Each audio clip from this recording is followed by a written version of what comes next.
Hello friends, नमस्कार, जय हिंद। जैसा कि आप सभी ने थंबनेल में देखा है, यदि आप भी डिप्टी कलेक्टर, एसडीएम, नायब तहसीलदार, डीएसपी, जनपद पंचायत सीईओ, वीडीओ इत्यादि बनने का सपना देख रहे हैं तो ये आज की ये इन्फॉर्मेटिव क्लास आपके लिए ही है। तो इस क्लास को अंत तक देखिए और छोटी छोटी बारीकियों से आप सीखेंगे कि आपके पास ऐसी कौन कौन सी एलिजिबिलिटी होनी चाहिए जिससे कि आप इस परीक्षा में ना सिर्फ आवेदन कर सकते हैं बल्कि इस एग्ज़ाम को क्वालिफाई करके आप इन पदों पर पहुंचकर अपना, अपने परिवार का और अपने क्षेत्र का नाम भी रोशन कर सकते हैं। तो क्लास पे बने रहिएगा। तो आज की क्लास हम शुरू करते हैं। तो यदि आप मध्य प्रदेश राज्य के निवासी हैं तो उनके लिए तो ये आवेदन है ही, और यदि आप मध्य प्रदेश राज्य के अलावा किसी अन्य राज्य के निवासी हैं तो वह छात्र भी या आवेदक भी आवेदन कर सकते हैं इसके लिए। तो एक एक छोटी छोटी बातों को हम आज ध्यान देंगे कि ऐसा हमारे पास क्या होना चाहिए जिससे कि हम इस पद के लिए आवेदन कर सकते हैं। तो पहला प्रश्न बनता है कि सर, इस परीक्षा का आयोजन किसके द्वारा किया जाता है?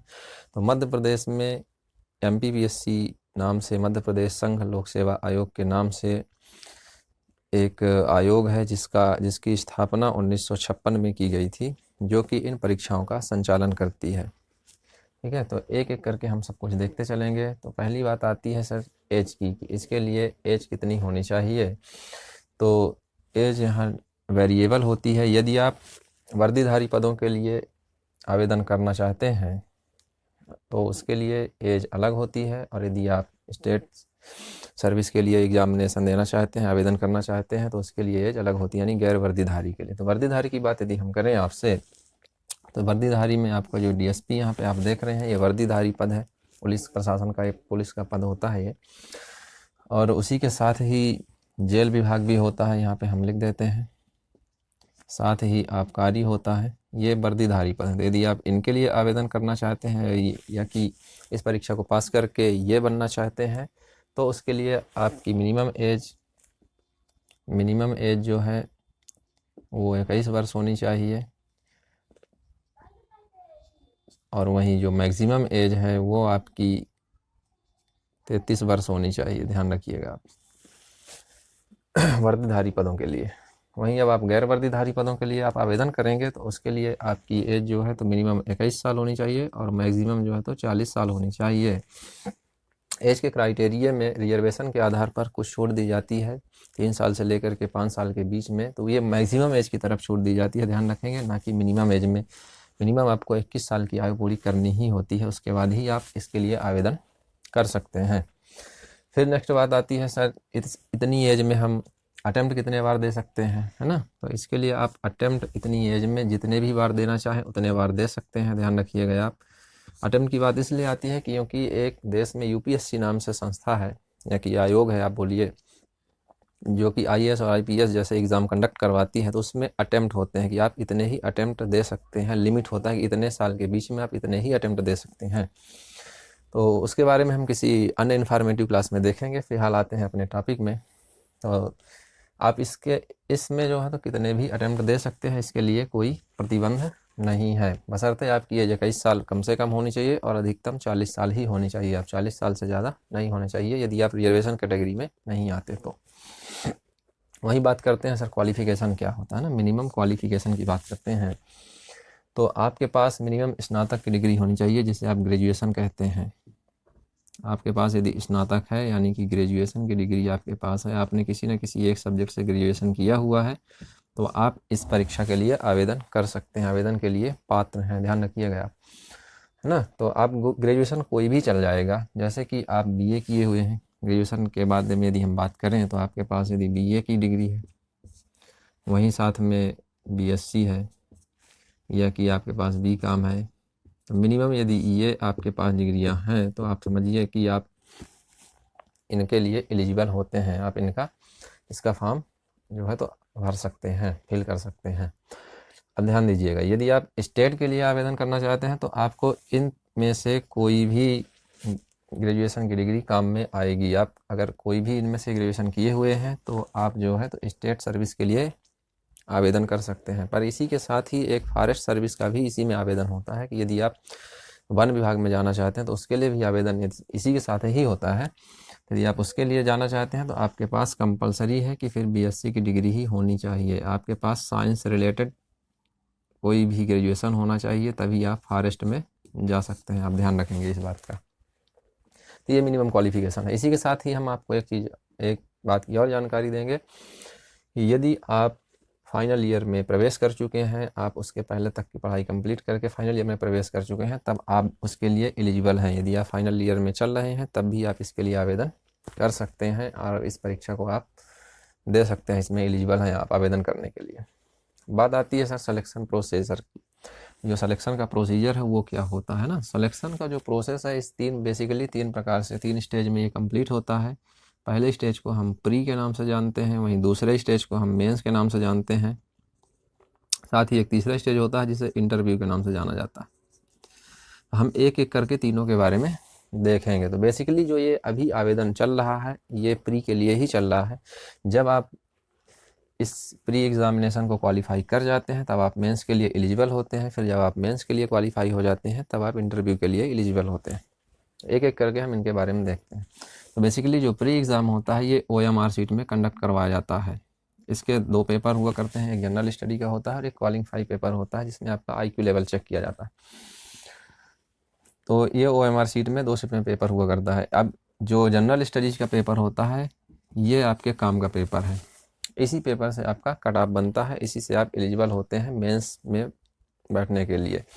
यदि आप कट ऑफ के अंदर आ जाते हैं तो आप उसके बाद फिर मेंस का पेपर देते हैं। जो मेंस का पेपर होता है वो रिटन टाइप एग्ज़ाम होता है, ध्यान रखिएगा आप। ये OMR टाइप में होता है और ये रिटन टाइप होता है, जैसा कि आप अभी तक एग्ज़ाम देते आए हैं अपने 10th 12th में और ग्रेजुएशन में। जिस तरह से आप एग्ज़ाम दे रहे थे मेंस एग्ज़ाम, उसी तरह से यहाँ का भी मेन एग्ज़ाम देना होता है।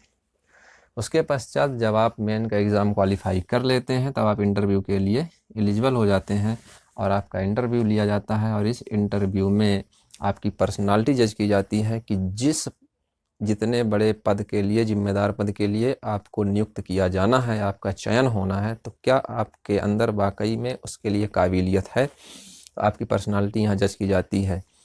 चुनौतियों से भरे हुए पद के लिए क्या आप उन चुनौतियों को ग्रहण कर सकते हैं और उन्हें आप ग्रहण कर सकते हैं, किस तरह से उन्हें हैंडल कर सकते हैं, इन सब के बारे में पर्सनालिटी जज की जाती है।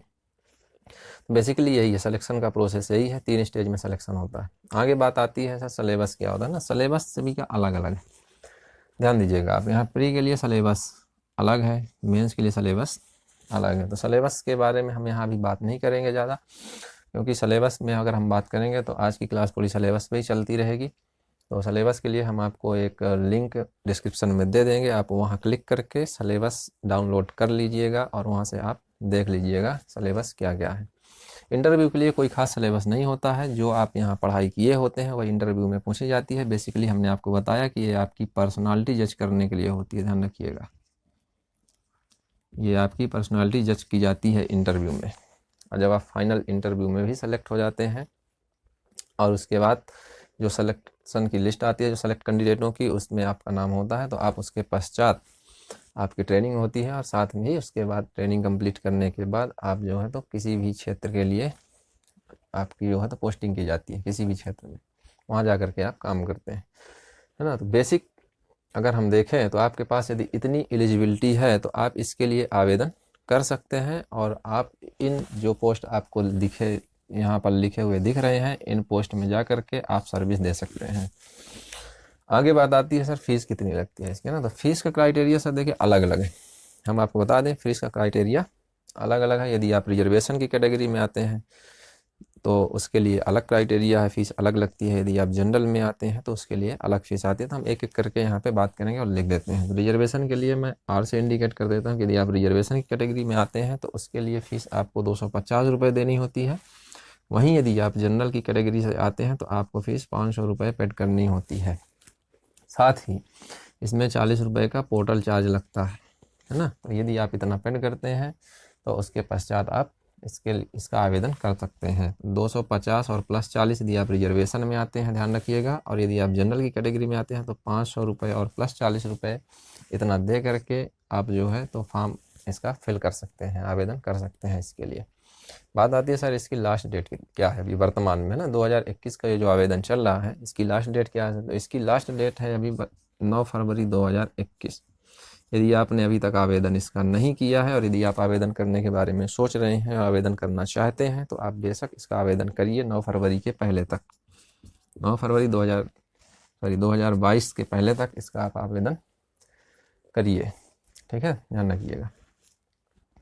वही बात आती है सर इसका एग्ज़ाम डेट क्या है? तो एग्ज़ाम डेट इस बार का जो है तो वो होना है 24 फरवरी 2022 को, ध्यान रखेंगे आप, 24 अप्रैल 2022 को इसका एग्ज़ाम होना है, जो कि संडे के दिन कंडक्ट करवाया जाता है। एग्ज़ाम इसका हर बार संडे के दिन ही कंडक्ट करवाया जाता है, क्योंकि बहुत से कैंडिडेट ऐसे होते हैं जो जॉब कर रहे होते हैं ऑलरेडी और वो भी इसका एग्ज़ाम देते हैं, तो जिससे कि उनका एग्ज़ाम मिस ना हो, इसलिए एग्ज़ाम को संडे के दिन ही करवाया जाता है। यदि सभी स्थितियाँ सही रहेंगी, उम्मीद करते हैं कि कोरोना की स्थिति यदि अच्छी रहेगी, तो एग्ज़ाम 24 अप्रैल को ही कंडक्ट करवाया जाएगा। यदि स्थितियाँ बिगड़ती हैं तो फिर एग्ज़ाम पोस्टपोन भी होता है, जैसा कि 2020 का एग्ज़ाम जो 2021 में हुआ था वो पोस्टपोन होते होते आखिरी में 25 जुलाई को हुआ था फिर, है ना।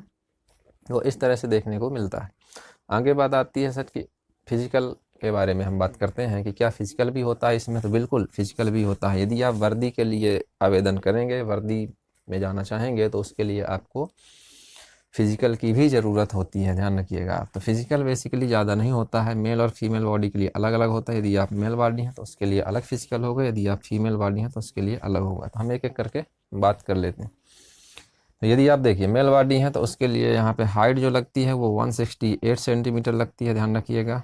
वहीं जो चेस्ट होता है वो 84 सेंटीमीटर होता है, ये बिना फुलाए होता है, और साथ में फुलाने के बाद 89 सेंटीमीटर 89 सेंटीमीटर यहाँ पे हम आपको दर्शा देते हैं, ये फुलाने के बाद होना चाहिए, ध्यान रखिएगा आप। ये पूरी वैल्यू सेंटीमीटर में है बेसिकली।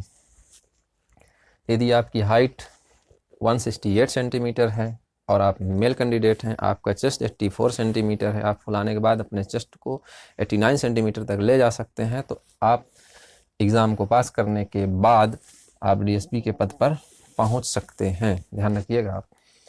वहीं यदि आप फीमेल बॉडी हैं तो यहाँ सिर्फ हाइट की बात होती है। तो यदि आप फीमेल बॉडी हैं और आप डीएसपी बनना चाहते हैं तो उसके लिए आपको 155 सेंटीमीटर की हाइट मिनिमम होनी चाहिए। यदि आपकी हाइट 155 सेंटीमीटर है और आप फीमेल कैंडिडेट हैं, एग्ज़ाम पास करने के पश्चात आप डीएसपी बनने के काबिल होते हैं।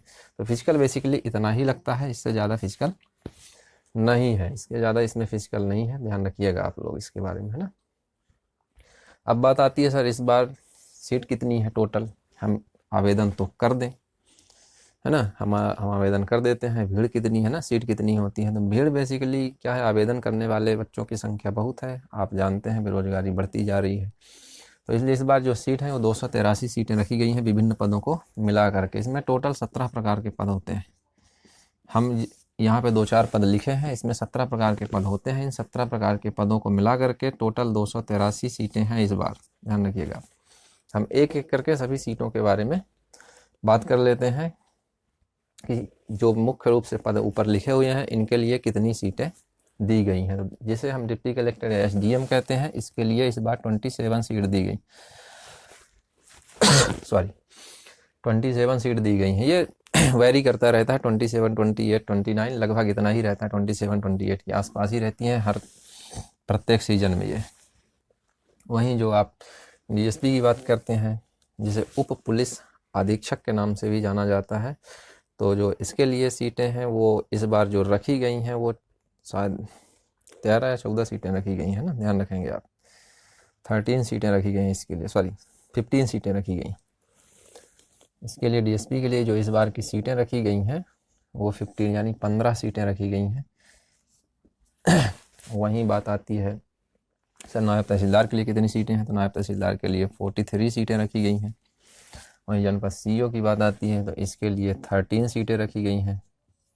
वहीं एक पोस्ट और है इसी से मिलती जुलती, जिसे हम वीडीओ के नाम से जानते हैं, ब्लॉक डिवीज़न ऑफिसर बोलते हैं, खंड अधिकारी होता है ये। तो इसके लिए सीटें 14 रखी गई हैं। इसी प्रकार से बाकी इसमें 17 पद होते हैं ना, 17 पद होते हैं, सबके लिए अलग अलग सीटें रखी गई हैं।